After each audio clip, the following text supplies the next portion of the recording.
Bonjour, ici Lynn Talbot, coach de gestion, formatrice conférencière. Mon thème aujourd'hui pour vous, comment je coach et accompagne ma relève. Quel est mon plan de relève? Est-ce qu'il est bien étoffé? Est-ce qu'il couvre tous les angles morts? Le défi, c'est d'arriver à transférer vos savoirs et vos années d'expérience à votre relève et d'en assurer la transition sans oublier de vous assurer qu'ils puissent, à leur tour, faire valoir leurs forces, leurs talents. Après tout, vous préparez les prochains décideurs dans l'entreprise. Alors, en quoi votre approche fera-t-elle toute la différence pour assurer la transition de ces savoirs et par le fait même la pérennité de l'entreprise? C'est ce que je vous invite à découvrir à l'instant. Alors, coacher ma relève, je vous propose 4 étapes, mais d'abord, je vous invite à prendre quelques instants pour réfléchir et vous demander quel est mon plus gros défi en lien avec le thème, soit comment je coach et accompagne ma relève. Alors, d'abord, première étape, l'équipe, plus précisément l'équipe de direction. Il s'agit dans un premier temps de repérer la relève et les coachs potentiels dans l'équipe qui sont ceux et celles qui vont participer au transfert des savoirs et au coaching également de la relève. Par la suite vient l'identification des principes de succès, soit votre recette de succès qui est, elle, un peu plus difficile à décortiquer, mais qui est essentielle et qui comprend, entre autres choses, la force motrice, la ligne directrice, vision, valeur, mission, votre modèle d'affaires, votre image de marque, vos talents. Et vient ensuite, bien sûr, l'identification de vos meilleures pratiques, toutes ces pratiques-là que vous gagnerez à transférer à la relève et qui vont contribuer à assurer la pérennité de l'entreprise et à préserver la force motrice et la culture organisationnelle.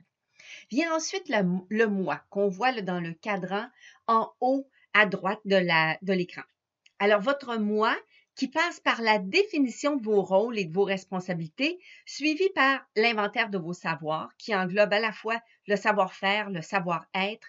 Une étape difficile, oui, parce que, de nombreux savoirs font appel à vos talents, à des compétences qui sont tellement bien intégrées que vous faites les choses machinalement depuis de nombreuses années et c'est souvent difficile d'être capable de repérer les éléments qui font de ces pratiques-là des pratiques d'excellence. Cette étape, elle vise à réduire bien sûr la courbe d'apprentissage de votre élève, lui permettre aussi de maintenir cette recette de succès qui vous distingue. Et bien sûr, vous aurez à définir les habiletés que vous allez devoir développer pour vous aider à transférer tous ces savoirs à votre élève et plus encore à en assurer la transition le plus facilement possible.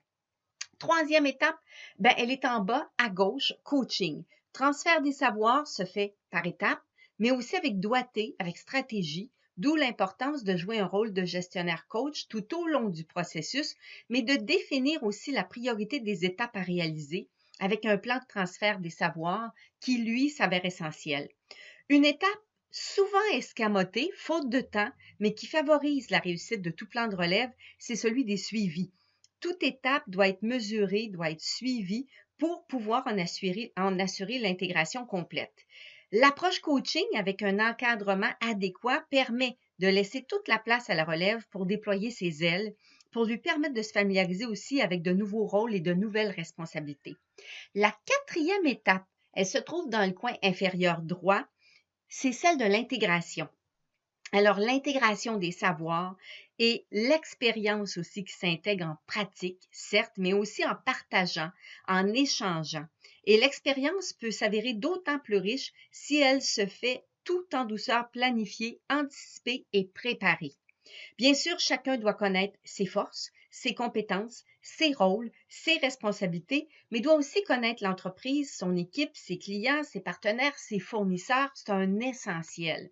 Et le partage des savoirs et la préparation de la relève exigent, tant chez le gestionnaire coach que la relève, de ritualiser de nouvelles habitudes de succès pour pouvoir favoriser cette réussite de l'intégration de tous les savoirs réunis. Alors, question pour vous.